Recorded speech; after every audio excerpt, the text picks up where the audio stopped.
Hi, I'm Nancy Smith from Fanciful Things LLC, aka the Yarny Bookkeeper. Not only am I the owner of a yarn-related business, Fanciful Things, where I create unique handcrafted amigurumi and accessories, but I'm also a bookkeeper.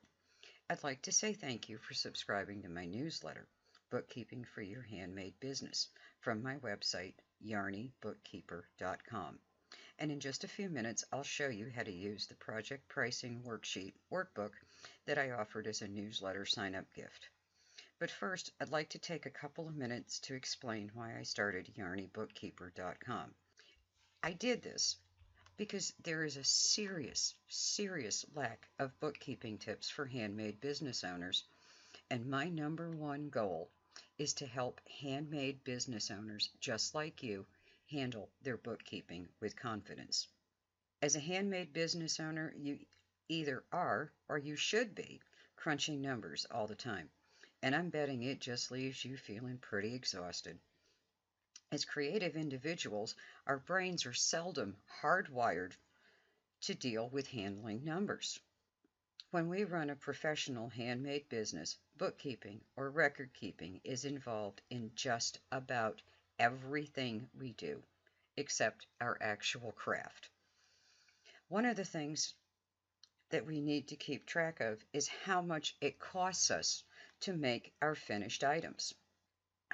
And that can be really tough. That's why I created the Project Pricing Worksheet. I use it in my own business, Fanciful Things, and I'll tell you, it really helps. So, without any further blah blah blah about me, let's take a look at the Project Pricing Worksheet and I'll explain how to use it. So, first off, there are two versions of the workbook. One that I created in Microsoft Excel, and that's the newest version of Office 365. And I also created a similar one in Google Sheets so that anybody who doesn't have Excel, can use this in Google Sheets. They both work the same way. So I'm going to work with the Excel version. Now, both of them have three tabs at the bottom when you open it up. The first tab is your instructions, and I did put these in here. Well, just because you can't always come back and, haul up this video, you'll be actually using this somewhere on your computer. So you can print this out. It's designed to fit on an 8.5 by 11 sheet of paper, or you can just leave it here in the spreadsheet. If you're going to leave it in the spreadsheet, don't delete it. Just always leave it here. Now, the second page is the actual project pricing worksheet, and it's designed to print double-sided on a normal 8.5 by 11 sheet of paper, because it's really consists of two pages. There's the first page here, which is your actual pricing sheet. And then if you scroll down, the other half is where you're going to track time and costs. Okay. But you really do need to have a printer that duplexes in order for this to work right. Otherwise, you're just going to end up, with a whole lot of paper, and that's okay.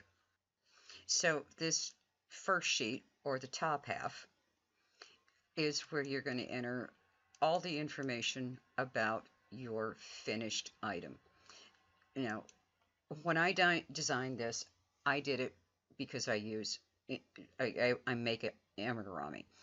So we all know that, there's a whole bunch of different body pieces or parts, and usually you're using a whole bunch of different colors.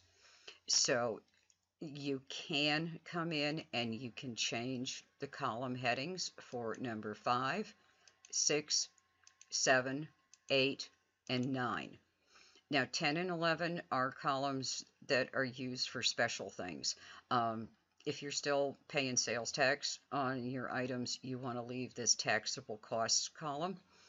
And this other cost columns are for things that, I don't know, like buttons and beads and polyfill and, little other things that go into your finished item that's not the main supplies. And it's all designed to, you enter yardages and then you come back and you enter the cost per yard and it's going to calculate everything all up. So if we scroll down to what is actually the second printed page, this one is, you can put in notes about the project, and here you're going to track your time, okay? And you're going to always track your time in minutes, and there is a formula in here that will take minutes and convert it to hours for you. So in section 14, you're going to record the amount of minutes that you spend each time you sit down to work on this project, and then you're going to come in and tally up the amounts for each day. And again, that's always going to be in minutes. Now, the pricing master is what you're going to work with the most often. Now, what I do is I print out a bunch of them on paper, I put them on a clipboard, and then I keep handwritten records as I'm working on things. It makes it so much easier. I've got everything all in one place. And then when I'm all done, I take those handwritten records and handwritten notes and I come back here to this pricing master and I input all the details. And that way I have an electronic record of everything that I did. So much better than a whole bunch of paper sitting around. Okay, let's move on to the third tab. Now, this is the cost worksheet. Now, this one, you really want to spend a fair amount of time with this initially. This is where you're going to keep track of all of your normal go-to materials and spend some time, make it organized. Like for my inventory cost worksheet for fanciful things, I have broken it all out so that I have my yarns that I use divided first into weight. And then underneath the weight category, I have all the different yarns that fall into that category. I put in my cost. I put in the number of yards per skein, and the price per yard automatically calculates. So here, I'll show you just how this works. So let's say I use cotton fair yarn. And, let's say I paid $4.99 for skein, and I think there's roughly, well, hold on. Let me turn around and grab some out of my stash. And I have to remember I can't go too far because I'm like tied to this. So this is one of my go-to amigurumi yarns. And there's 317 yards per skein. So it says, okay, 2 cents a yard. Now, I've set this up so it only displays 2 decimal points. It may actually be a little higher cost.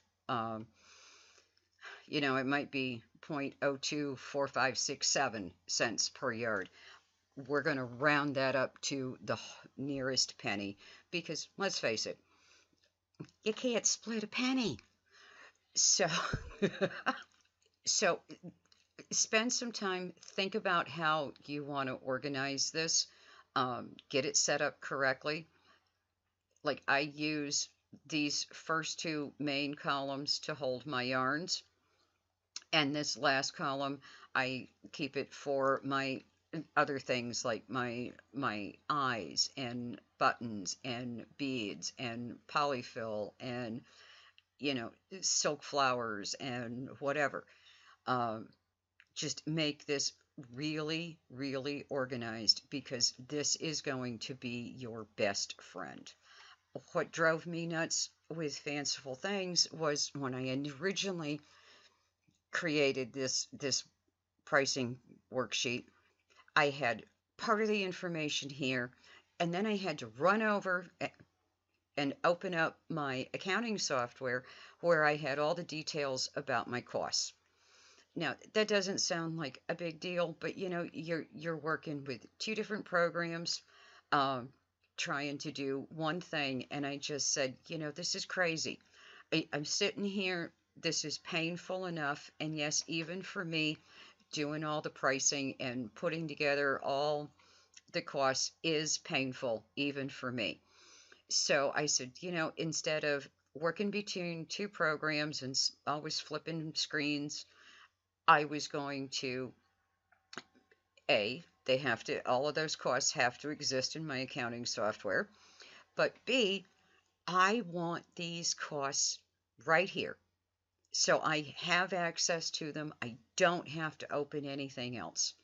So enough on that. You know, spend some time, get this inventory cost worksheet set up.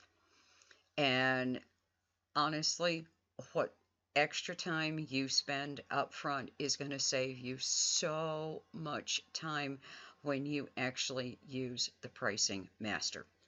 Let's take this puppy for a test drive. Now, one thing I do want to say is don't delete columns, don't delete rows, don't add rows, don't add columns. If you do, first of all, it's not going to fit on an 8.5 by 11 sheet of paper. But most importantly, all the formulas that I have put in here are all going to break, and then you are going to be cussing me like there is no tomorrow. So when you download this and open it up, obviously you're going to work in that cost calculator, get that all set up. And when you're ready to start using this in Excel, you're going to click on the Pricing Master tab to select it. Then you're going to right click and you're going to choose Move or Copy. You want to click the Create a Copy button and you want to tell it to move it to the end. So now we have this extra tab. This is, and here we would right click on it and we would choose Rename and we would put in our project name. So that's how it works in Excel. Google Sheets is a little different, so I'm just going to switch over there for a half second, so hold on to your eyeballs. So in Google Sheets, you select your Pricing Master tab, you right-click, you choose Duplicate. It comes up. It doesn't have that nice little option of moving it to the end or whatever, but you can click on it and you can move it over here. Okay, then right click on it, choose rename, put in your project name. I'm going to switch back to Excel because that's what I'm most familiar with. So this top section, as I said, this is going to give you information about the project. I don't know about you, but man, there have been so many times where I've downloaded a pattern or saved a pattern and it's like, where in the heck did I get this from? So that's why I did this little top half. So you put in your project name, and as soon as you hit enter, it's going to add it to the top of the second page without you having to do any extra typing. Then I'm going to put in the designer name. I'm going to put down the URL where I downloaded it from. Yes, I am a much better bookkeeper than I am a typist. Put in my pattern price, whether it was free or if I paid for it, I would put in the cost. Okay. Hook size that I'm going to use and the finished size of the project. Now here you can put in notes about the brand or the type of yarn that you're using. Now I'm just going to use Hobby Lobby. I love this cotton. And color A is going to be burgundy. B is going to be skin tone. C is going to be black, and D is going to be white. So now I start just entering, whether it's a body part for an amigurumi or a section if you're doing a sweater or a scarf or, a knitted shawl where, you're doing stripes, whatever. Whatever that piece is that you want to track, you want to put it in column 5. So I'm going to say, my body, I have a head, I have arms, let's say I have a hat, I have shoes, maybe I have a pom-pom. So let's just say I just finished the hat, okay, and the hat took 25 yards. So now I want you to watch row 32 in Excel. Now, the Google Sheet's going to be a different row, but it's still going to be totals. So as soon as I enter 25, it adds it up there. So let's say I finished the body and there was another 35 yards of burgundy in the body. So now I got 60 yards.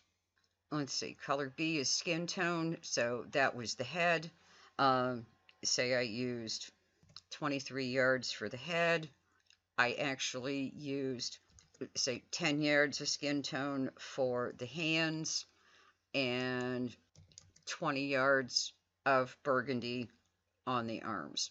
So now watch this. Okay, now it's keeping track for me. Let's go to our shoes. Let's say I used 15 yards to make the little shoes. And lastly, I have a pom-pom that's going to take me 10 yards. So now it's added up all my yardages for me. Okay. Yes, I have to keep track of the initial amounts, but I don't have to sit with a calculator and add this stuff all up. Now comes the really, really slick part. And I want you to start watching this little corner up here, the price calculator and the sell price. I want to go and I want to get the cost per yard of the Hobby Lobby. Now, this is an Excel formula. It's going to work the same way in Google Drive. So the formula is equals, switch to your cost workbook, click on the price of your Hobby Lobby per yard, and hit enter. So now it says, okay, my cost is 2 cents per yard, and we're going to take 80 yards times 0.02. Now, yes, that 80 times 2 is 160.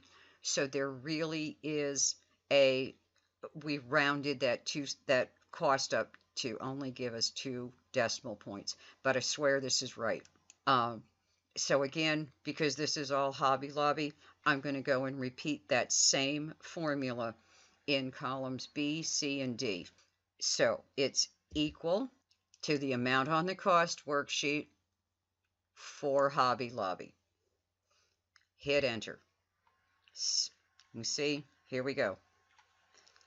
Equals price on the cost worksheet of the Hobby Lobby cotton equals price on the cost worksheet for the Hobby Lobby. Okay, so now let's say I've got other costs. Let's say I have my 24 millimeter eyes. So I'm going to come over here, and again, this is another formula, equals the price of the 24 millimeter eyes on the inventory cost worksheet. So just come and click that cell, hit enter. So now we're looking, and I did leave this in here just so you guys could see. There's no way that you want all of these decimal places. You want to round everything closest. So I'm going to come here and I'm going to tell it that I want to decrease the number of decimal points. Okay, so it's doing all of that rounding average for you. And at the same time, right here, our total material cost way up here is the sum of all of these numbers at the bottom. Now, let's say you guys are still paying sales tax, okay, on your materials. In the cost worksheet, you want to put in the price without sales tax. Then over here in the project worksheet, you're going to enter your sales tax rate. Now, here in Vermont, it's 7.0%. And any cost that you put in column 10, there's a special little calculation down here. So don't ever delete this if you're doing sales tax, where it's going to take the amount here and multiply it by your sales tax. So let's just add $7 in here. Our cost was $7, sales tax is 49 cents. So that makes the total cost of our taxable materials as $7.49. You gotta include this stuff, okay? Because otherwise, you're just going to lose money. So that's how the top half of this works. Okay, and it also increased our total material price. And right now we have a sell price just for materials of $11.46. So let's come down and let's look at the time tracking piece of this.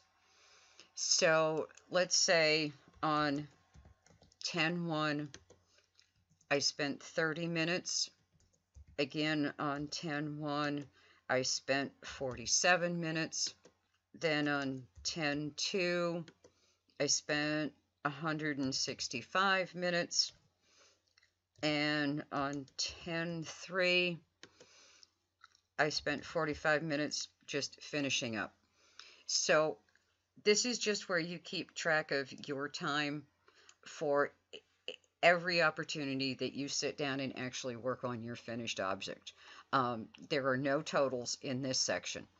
So what you want to do is now you want to total it up by day. And again, Excel formulas, Google Sheet formulas.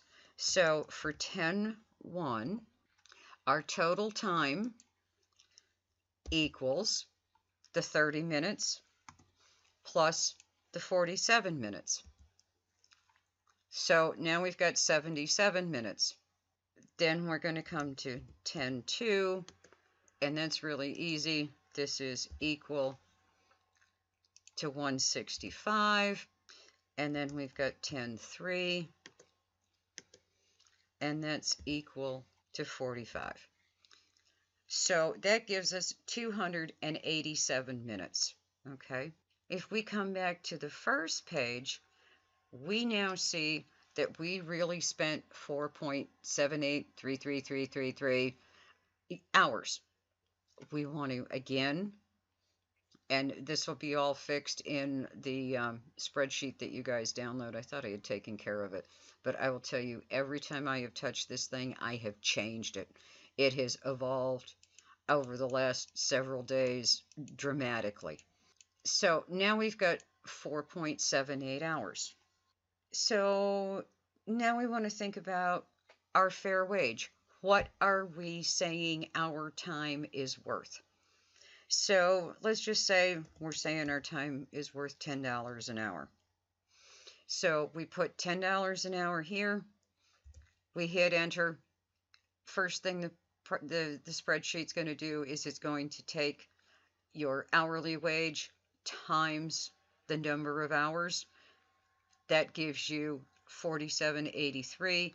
That gives you a sell price of 59.30. Now, is it going to be feasible to sell your finished item for $59.30? Hey, that's got to be something that you have to decide based on where you live, the economy in your area. Are you selling to local folks? Are you going outside of your area where, there's more money, whatever? So, you can play around with this. Let's say we were going to say our fair wage is $7 an hour. You want to make sure that you're always capturing the cost of your materials. You need to know how many hours you spend on baking something. And then that fair hourly wage, well, it's got to be something that you can live with and end up with a price that people will pay. So that's how to use the project pricing worksheet. I love it. I think it's great. I hope you love it too. If you need a version that's in a different version of Excel, so you don't have the newest, latest, and greatest Office 365, maybe you've got an old version, Office, I don't know, Office 2000, Office 2003, Office 2007, any of that older stuff, shoot me an email. I will absolutely run this, open this up, save it in a different format, and shoot it off to you. So, kind of a quick review. Don't ever actually work in your pricing master. That is just what it is. It is the master. It has all of the formulas in it. So, always make a copy. Always put it to one sheet after your cost worksheet. That way you can just flip right back and forth between the two of them. Really simple. And that's it. I'd love your feedback. Um, Thank you very much and have a yarny day.